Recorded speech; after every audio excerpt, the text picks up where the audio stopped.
Everyone in this audience, bringing back to my initial message, is you know someone, you love someone, you come from someone because of period, or you have a period, right?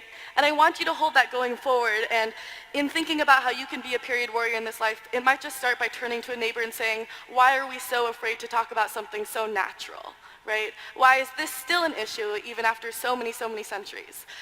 And a lot of what I've talked about, in my speech today is like how I got started at the age of 16 was really like Google and social media. If I didn't know something, I Googled it, and to spread the word and get started, I just posted about it on social media. And so I sort of accidentally ran for office a couple years ago. I got to Harvard. I was on a full scholarship to Harvard as well. And I went and I started going on runs in the morning and noticing the gentrification around me. I would be able to find these streets and feel like I was like literally at the division of like gentrification, of seeing like a bunch of huge houses here and a ton of public housing here. And in my free time, I would download every publicly accessible report from the city on income inequality and housing affordability.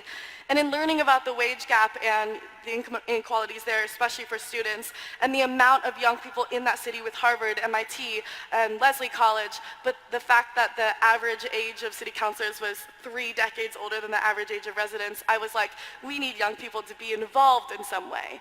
And simply in looking through what was happening in the city, I ended up with an 80-page Word document about what I thought city council could be doing better. And I just started taking it to city councilors with no intention of running, no intention of getting very involved, but just saying like, I have some ideas and I want to share them with you. And after trying to do that a few times, they started joking, like, if you have so many ideas, why don't you run yourself? But it was always something we laughed about. But it got to a point after a few meetings where I was like, well, maybe I will. And so I looked up online what it took to run for office. I learned you had to be 18. I was 19, so I felt more than qualified.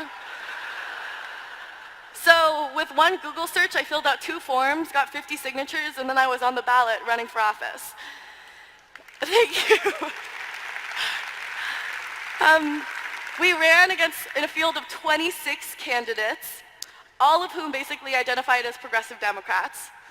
So it was a very personal race because it came down to who are you, what's your story, and what do you stand for, right? And it was one of the most terrifying and exhausting experiences of my life because every day we would go out, we knocked on 22,000 doors in total, more than any other candidate. We ran on the smallest amount of money, basically. We would go out and we would get doors slammed in our face and people who would laugh at us. By the end of the campaign, we were doing about 2 candidate debates every week. And I would introduce myself and say, hi, my name is Nadya. I'm 19 years old and I'm running for office. I'm running for city council. And the audience would laugh. And I had to get used to overcoming in the 2 minutes I had to introduce myself to try to justify why I deserved a seat at the table, right? And I started to experience every day hate mail and death threats in our inboxes. And I had to stand up for the fact that I just deserved to have this voice and I deserved to have a seat at the table regardless of how I looked or how old I was or what my background was.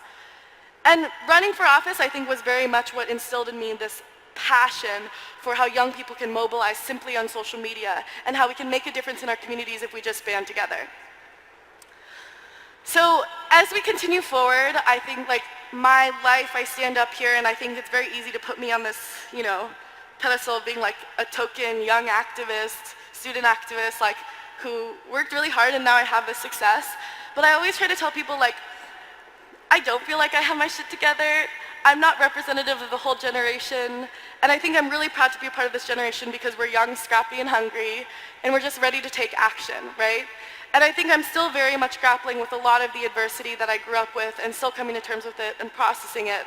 But what keeps me going are these pictures, This idea that what period is doing and what I've been able to do in my life is be able to devote my time and my work and be able to reconcile the privileges that I do have to give back to young women, especially young women of color, to be able to work with larger corporations and politicians and power players to be able to say, this is why you need to invest in young people, this is why you need to be able to know digital marketing and know how to catch up with the world, and this is what I do for my family. So my family's pictured here on the top right and the bottom right as well. And so I'm really proud of the work that we're doing with Period, but I think we have a long way to go, and I really hope that we can collaborate sometime in the near future. So thank you for talking about periods with me.